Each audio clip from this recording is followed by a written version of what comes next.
जिस युवती के साथ छेड़छाड़ की गई वह जेल प्रहरी थी और जिस व्यक्ति ने उसे बंधक बनाकर अपमानित किया वो कोई गैंगस्टर नहीं बल्कि एक पुलिसकर्मी था।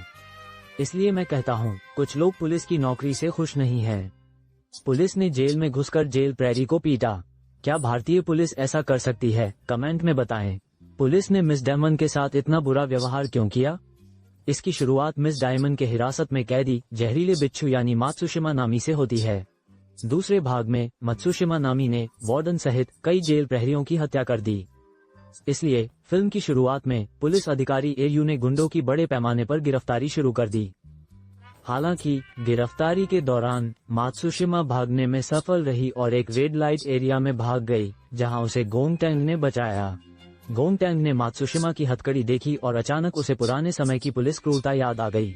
न केवल उन दोनों ने एक जैसा दुख झेला था बल्कि वो मात्सुशिमा को बचाने के लिए तैयार हो गया। वो मात्सुशिमा को अपने गुप्त अड्डे पर ले गया जहां दीवार पर क्रांतिकारी नारे लिखे हुए थे। जाहिर है गोंगटैंग कभी छात्र आंदोलन का एक उग्रवादी सदस्य था जो आंदोलन में सक्रिय रूप से शामिल था, लेकिन पुलिस द्वारा उसे गिरफ्तार कर लिया गया और गंभीर रूप से प्रताड़ित किया गया। वो पुलिस से नफरत करता था, इसलिए वो बदला लेने के लिए मौका तलाश कर रहा था। सुरागों के आधार पर पुलिस ने जल्दी से गोंगटैंग को ढूंढ निकाला। उन्हें सबूत मिल गए थे कि यह गोंगटैंग ही था जिसने मात्सुशिमा को बचाया था। पुलिस ने गोंगटैंग को देखा और उसे अतीत में मिली सजा याद आ गई।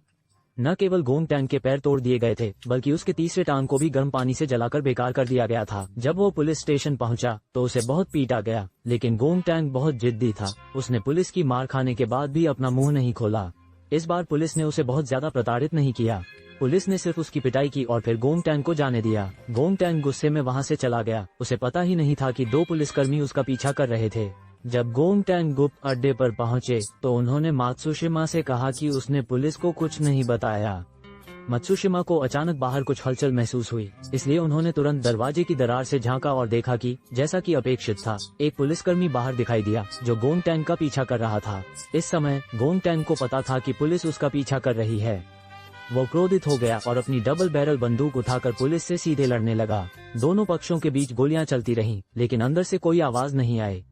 अंदर जाने के बाद पुलिस वालों को पता चला कि वहां एक गुप्त रास्ता था। एरियू क्रोधित हो गया और उसने पुलिस को गुप्त अड्डे की तलाशी लेने का आदेश दिया। हालांकि उसे उम्मीद नहीं थी कि गोंगटैंग और मात्सुशिमा इस समय एरियू के घर में थे और उन्होंने उसकी गर्भवती पत्नी लिंजी का अपहरण कर लिया। दरअसल दोनों का इरादा लिंजी को मारने का नहीं था, लेकिन वो बालकनी की तरफ भागता गई।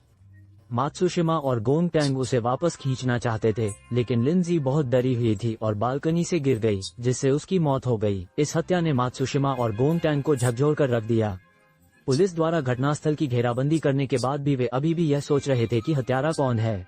एरियू बहुत दुखी और क्रोधित था, लेकिन उसे शक था कि हत्यारा मात्सुशिमा और गोंगटैंग ही थे। मात्सुशिमा और गोंगटैंग का संबंध दोस्ती से ऊपर बढ़ गया था। पहले भाग में एक दृश्य है जहां मात्सुशिमा अपना कवच उतार देती है, लेकिन दूसरे भाग से वो रूढ़िवादी बन जाती है। अगर वे दोनों ईमानदारी से बच निकलते तो वे कुछ समय और आजादी से रह सकते थे। अप्रत्याशित रूप से उन दोनों ने दिन दहाड़े एक पैसे से भरा ट्रक लूट लिया। पूरी प्रक्रिया बिना किसी परेशानी के आसानी से हो गई। हालांकि जब वे भाग रहे थे तो उनके पास कोई सॉलिड प्लान नहीं था और वे मक्खियों की तरह इधर उधर भाग रहे थे। जल्द ही उन्हें सड़क पर पुलिस की गाड़ियों ने घेर लिया और उनका पीछा किया। गोंगटैंग और मात्सुशिमा जल्दी से कार से उतर गए और तय जगह पर मिलने के लिए अलग अलग भाग गए। चूंकि गोंगटैंग का एक पैर कमजोर था और उसके हाथ में पैसों का डिब्बा था, इसलिए पुलिस ने उसका पीछा किया। यह अनुमान लगाया जा सकता है कि अगर उसके पास कुछ भी नहीं होता और उसके पैर पूरी तरह स्वस्थ होते तो भी वह भाग नहीं सकता था। ये तो बताने की जरूरत नहीं कि उसका एक पैर कमजोर था, इसलिए उसे मौके पर ही पकड़ लिया गया। जब उसे वापस पुलिस स्टेशन ले जाया गया तो बेरहमी से पीटा गया। यू को विश्वास नहीं हुआ कि उसकी पत्नी को गोंगटैंग ने मार डाला था। उसे यकीन था कि केवल मात्सुशिमा ही क्रूर और निर्दयी है, इसलिए जब तक गोंगटैंग उसे मात्सुशिमा के छिपने की जगह बता नहीं देता वह उसे जाने देता। गोंगटैंग को अपने काम में सहयोग करने के लिए यू ने गोंगटैंग की मां को जेल में बुलाया। बूढ़ी मां ने रोते हुए गोंगटैंग से पुलिस से माफी मांगे और मात्सुशिमा का ठिकाना बताने को कहा। अपनी मां के ब्लैकमेल के तहत गोंगटैंग ने एक बार फिर अपनी नैतिकता को धोखा दिया और पुलिस को कबाड़ी कारखाने में ले आया और पुलिस ने मात्सुशिमा नामी को पकड़ लिया। अगर उसने मात्सुशिमा को सीधे गोली मार दी तो वो अपनी पत्नी की मौत का बदला पूरा कर लेगा। हालांकि एक जापानी पुलिस अधिकारी के रूप में उसे अभी भी कानूनी प्रक्रियाओं से गुजरना पड़ा। मात्सुशिमा को फिर से महिलाओं की जेल में डाल दिया गया और एक अंधेरी कोठरी में अकेले रखा गया।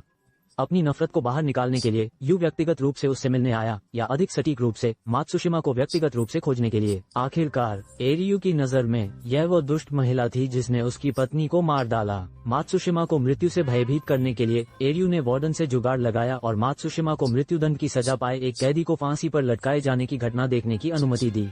बाद में एरियू को लगा कि मात्सुशिमा को फांसी देना उसके लिए बहुत आसान था। एरियू ने अपने 4 आदमियों को आदेश दिया कि वे मात्सुशिमा की रखवाली कर रही मिस डेमन का अपहरण कर लें और उसे गंदी से गंदी सजा दें। फिर उसने डेमन को मात्सुशिमा की फांसी के दिन सुरंग से चुपके से मात्सुशिमा को जेल से भागने के लिए मजबूर किया। महिला जेल के बाहर एक कार खड़ी थी, इसलिए मात्सुशिमा पीछे की गली में चली गई। जब पुलिस को पता चला कि मात्सुशिमा फिर से भाग गई है, तो पुलिस अधिकारी हवलदार से बहुत गुस्सा हुए और उसे पूरी तरह से जिम्मेदार ठहराया। एरियू बिना कुछ कहे चुपचाप चला गया। उसके अपनी कार में आसानी से जेल से बाहर निकलने का इंतजार करने लगा। एरियू मात्सुशिमा को एक दूर स्थान पर ले गया, जहां उसने एक फांसी का फंदा तैयार किया, क्योंकि वह अपनी पत्नी की मौत का बदला लेना चाहता था। ये देखकर सच कहूं तो मुझे लगता है कि निर्देशक ने फिल्म देखने वालों को बेवकूफ समझा है। ये बिल्कुल वैसा ही है जैसे अपनी पैंट उतारना, पादने के लिए नीचे बैठना और फिर पैर में चोट लगना। एरियू के मूर्खतापूर्ण व्यवहार के कारण ही मात्सुशिमा फिर से मौत से बच गई।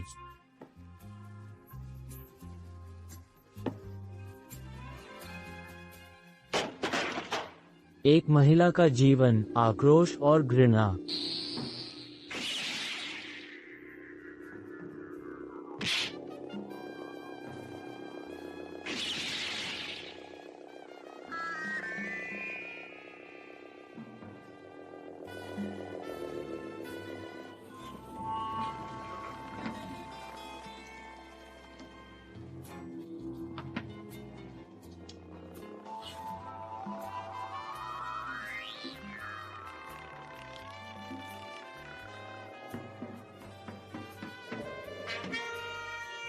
एक कहावत है, भगवान के भेजे गए दुर्भाग्य से तो बचा जा सकता है, लेकिन अपने पुराने कर्मों के किए गए दुर्भाग्य से नहीं बचा जा सकता। मैं इस फिल्म के लेखक को ये पूछना चाहूंगा, इस फिल्म की कहानी लिखते समय उसने कौन सा माल फूंका था? मात्सुशिमा अपनी बिच्छू पोशाक में वापस गई और ट्रक के लूट की चोरी का माल मांगने के लिए आई, अतीत की यादों को ताज़ा करने के लिए नहीं, बल्कि फू शिनहान को मारने के लिए। हालांकि मात्सुशिमा ने कहा कि उन्होंने उसे चोरी के माल के लिए नहीं मारा, बल्कि मात्सुशिमा नामी को मारा, जो कभी उससे मोहब्बत करते थे। मात्सुशिमा अकेले ही नई जिंदगी शुरू करने के लिए निकल पड़ी। महिलाएं बड़ी जालिम होती हैं, बताओ अपने प्रेमी को ही मार दिया। अगर आप सहमत हैं तो कमेंट में जरूर बताएं। देखने के लिए धन्यवाद। चैनल को सब्सक्राइब जरूर करें।